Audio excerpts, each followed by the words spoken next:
Hola amigos, ¿cómo están? Hoy vamos a hablar de dos de las cadenas montañosas más impresionantes del planeta. El Himalaya, que es hogar del monte Everest, la cima más alta del planeta, y de la cordillera de los Andes con sus imponentes volcanes. Aunque separadas por océanos y continentes, estas montañas tienen algo en común. Ambas cadenas montañosas cuentan la historia de cómo los continentes chocan, se deforman y elevan las rocas. Muchísimas gracias a Felipe, quien desde Chile nos ha sugerido este tema. Pero antes de adentrarnos de lleno en ambas cordilleras montañosas, tenemos que ver primero el marco de tectónica de placas en el que se ubican. La teoría de la tectónica de placas es actualmente la teoría central de la geología, y sus implicaciones son de un alcance tal que esta teoría se ha convertido en la base sobre la cual se analizan la mayoría de los fenómenos geológicos. La tectónica de placas nos dice que la litosfera es como un gran rompecabezas. La litosfera es la capa externa de la Tierra que se compone de la corteza terrestre y parte superior del manto, que flota sobre una capa más blanda que es la astenosfera.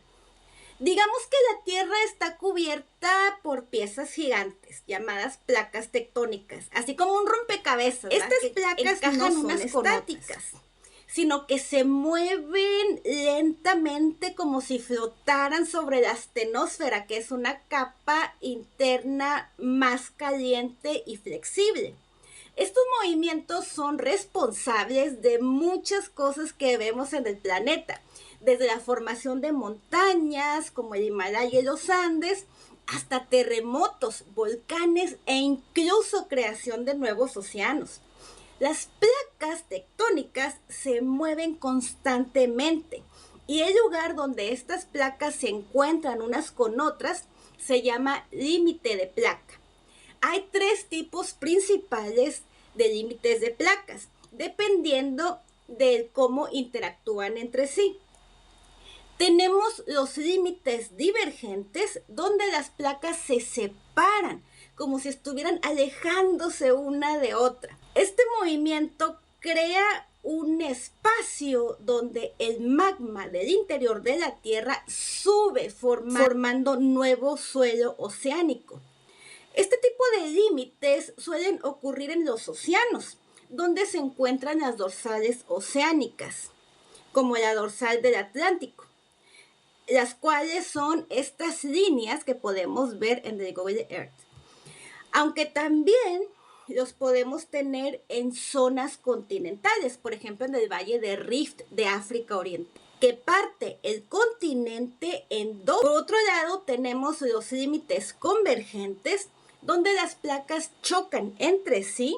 Este choque puede hacer que la placa se hunda debajo de otra en un proceso llamado subducción, o que las dos placas se apilen formando montañas. Por ejemplo, los Andes se formaron por la subducción de una placa oceánica bajo una continental, mientras que el Himalaya nació del choque de dos placas continentales, lo cual vamos a ver más adelante. Por último, tenemos los límites transformantes, donde las placas se deslizan lateralmente una al lado de la otra, y este movimiento puede generar fricción, lo que a menudo causa terremotos. Un ejemplo de este tipo de límite es la famosísima falla de San Andrés en las Californias, donde las placas se rozan sin formar montañas ni océanos, pero sí liberan mucha energía. Todos estos límites son como líneas de acción en el gran escenario de nuestro planeta, en donde se crean y transforman paisajes de manera constante. Y lo más asombroso es que, aunque estos procesos parecen lentos, tienen un impacto enorme en la historia de nuestro planeta. Si quieren saber más sobre la tectónica de placas, cómo se llegó a ella, todas las pruebas que contribuyeron a la formulación de esta teoría y sus principios fundamentales. En este canal tenemos una lista de reproducción explicando paso a paso esta teoría. Ahora sí, veamos a detalle los límites de tipo convergente. ¿Por qué? Porque, como ya mencioné anteriormente, tanto los Andes como el Himalaya son producto de este tipo de límites. Cuando las placas tectónicas chocan entre sí, hablamos de límites convergentes, pero dependiendo del tipo de placas involucradas, el resultado va a ser distinto. Así que hay tres tipos de límites convergentes. Tenemos la convergencia entre una placa continental y una placa oceánica. Aquí la placa oceánica, que es más pesada, se hunde bajo la placa continental, que es más ligera, en un proceso llamado subducción. Esto crea una fosa oceánica en el lugar del choque y provoca la formación de montañas y volcanes en la placa continental. Por ejemplo, los Andes en Sudamérica se crearon porque la placa de Nazca, que es de tipo oceánico y más pesada, se hunde bajo la placa sudamericana, que es de tipo continental y más ligera, y crea una fosa de subducción que viene siendo la fosa Perú-Chile. Por otro lado, tenemos la convergencia entre dos placas oceánicas. Cuando dos placas oceánicas chocan, una se hunde bajo la otra, lo que forma una fosa oceánica y puede dar lugar a un arco volcánico en la superficie, como si fuera un collar de volcancitos emergiendo del océano. Un ejemplo de este tipo es la fosa de las Marianas. Una fosa de este tipo son las Islas Marianas, que son producto de la subducción que se forma en la fosa del mismo nombre, la fosa de las Marianas, que es el punto más profundo del océano. Por último, tenemos la convergencia entre dos placas continentales. Cuando dos placas de tipo continental chocan, ninguna se hunde fácilmente, porque ambas son ligeras y rígidas. Es como una guerra de 1000 días. En lugar de eso, las rocas se pliegan, se levantan, formando enormes cadenas montañosas. El Himalaya, donde la placa de la India choca contra la placa euroasiática, formando las montañas más altas del mundo, como el monte Everest, es un gran ejemplo de este tipo de convergencia. Los límites convergentes son auténticas fábricas de montañas, volcanes y fosas oceánicas. Y además son una prueba de cómo la Tierra está en constante cambio, moldeando su paisaje con cada choque de placas tectónicas. Ahora sí, veamos a detalle tanto el Himalaya como los Andes, comenzando por los Himalayas, los cuales son el resultado de un choque titánico entre continentes. El Himalaya es una cordillera muy extensa que se encuentra en Asia, expandiéndose por aproximadamente 2.400 kilómetros y que atraviesa 5 países. Una de sus características más notables es que alberga al monte Everest, que es la cima más alta del planeta actualmente, con sus 8.849 metros aproximadamente. Y bueno, ¿cómo se formó el Himalaya? Resulta que hace millones de años nuestro planeta no se veía como ahora. ¿Por qué? Porque los continentes estaban organizados de manera diferente. Y uno de ellos, la India, no se encontraba donde se encuentra actualmente. Este continente era una gran isla que se desplazaba lentamente hacia el norte, hace unos 50 millones de años aproximadamente. India chocó contra otro continente, en este caso Asia, en un proceso similar a como dos trenes chocan de frente. Entonces, la placa indoaustraliana alcanzó Eurasia y comenzó la subducción de la litosfera oceánica restante. Solo que al alcanzar la corteza continental, la subducción se detuvo y la deformación pasó a ser acortamiento y engrosamiento cortical. Como ambas placas eran de tipo continental y tenían una composición ligera, ninguna podía hundirse fácilmente debajo de la otra. Era como una batalla de 2000 días. En lugar de eso, las rocas de ambas placas comenzaron a plegarse, romperse y apilarse unas sobre otras, como si estuvieras arrugando una alfombra empujándola desde ambos lados. Este proceso creó la cadena montañosa que actualmente conocemos como los Himalayas, proceso que actualmente sigue en marcha. Es por eso que estas montañas todavía están creciendo unos pocos milímetros cada año, impulsadas por el movimiento constante de las placas tectónicas. Es decir, estamos hablando de un proceso que sigue activo. O sea que la batalla de los 1000 días, en este caso millones de años, continúa. Por otro lado tenemos la cordillera de los Andes. En la parte occidental de América del Sur se encuentra la cordillera de los Andes, siendo la sucesión de montañas más larga del planeta con una extensión aproximadamente de 8.500 kilómetros. Los Andes atraviesan 7 países de Sudamérica: Argentina, Chile, Ecuador, Perú, Bolivia, Colombia y Venezuela. Y además contiene varios volcanes activos, como el Nevado de Ruiz en Colombia. Pero ¿cómo se formaron los Andes? Pues bueno, pues resulta que hace millones de años las placas tectónicas en lo que hoy es la costa occidental de América del Sur comenzaron a interactuar de una forma que cambiaría para siempre el paisaje del continente.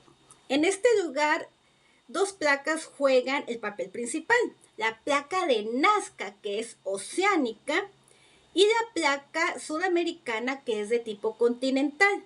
Entonces, lo que sucede aquí es que la placa de Nazca de tipo oceánico y hecha de materiales más pesados comenzó a hundirse debajo de la placa sudamericana en el proceso que llamamos subducción, formando así la fosa Perú-Chile. Este movimiento es como empujar una hoja de papel debajo de otra, solo que aquí hablamos de masas de rocas gigantescas, ¿verdad?, de la corteza terrestre.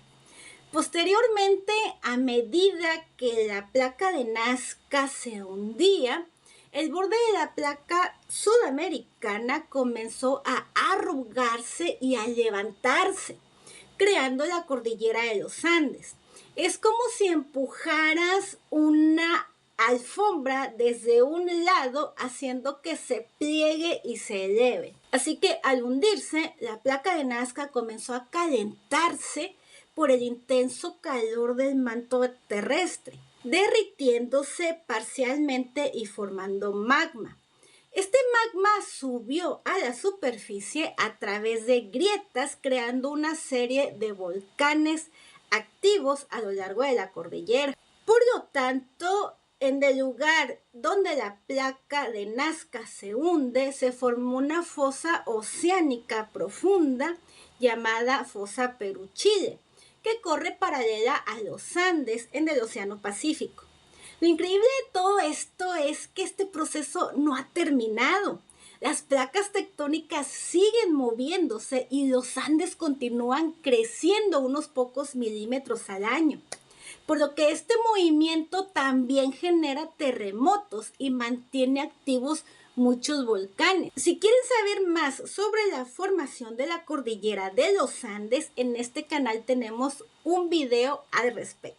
Así que tanto los Andes como el Himalaya no son solo unas de las cadenas montañosas más espectaculares del mundo, sino que también son prueba viviente de las fuerzas dinámicas de nuestro planeta en acción.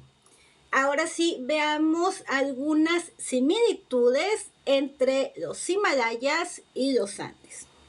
Ambas cordilleras siguen creciendo debido a movimientos tectónicos activos, lo que también los convierte en zonas propensas a terremotos. También ambas se formaron por la colisión de dos placas tectónicas, ya que el Himalaya surgió de la colisión de la placa indo-australiana contra la placa euroasiática, mientras que los Andes se formaron por la subducción de la placa de Nazca bajo la placa sudamericana. También son cadenas montañosas de gran altura.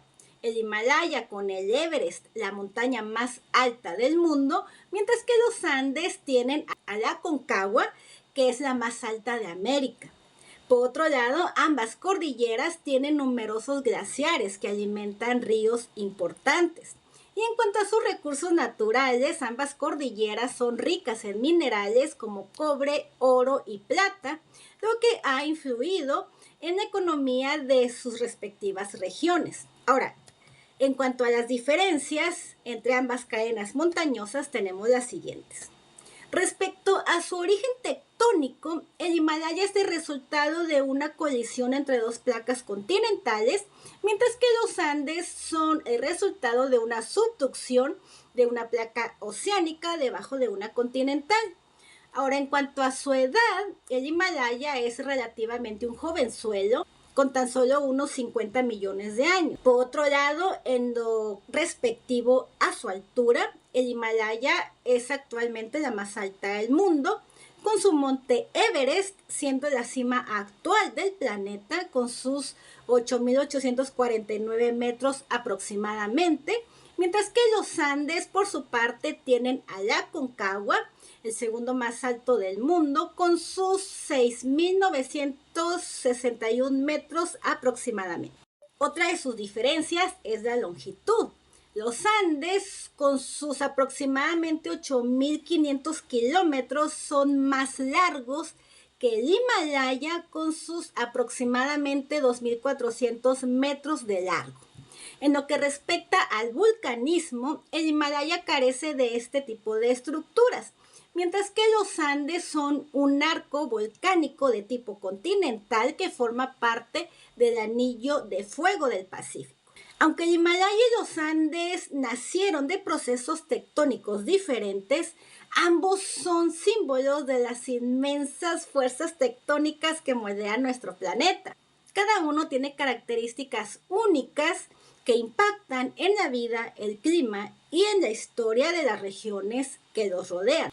Bueno amigos, esto fue todo por el día de hoy. Espero que les haya interesado el tema. Y bueno, en el canal ya tenemos un video sobre la formación de la cordillera de los Andes. Ahora nos falta el de la formación del Himalaya, que espero tenerlo en las próximas semanas. Y bueno, síganos en nuestras redes sociales y bueno, cualquier duda, comentario, sugerencia de algún tema, no duden en dejarlo en la sección de comentarios. Ahora sí, yo me despido, yo soy Marichuy y nos vemos hasta la próxima.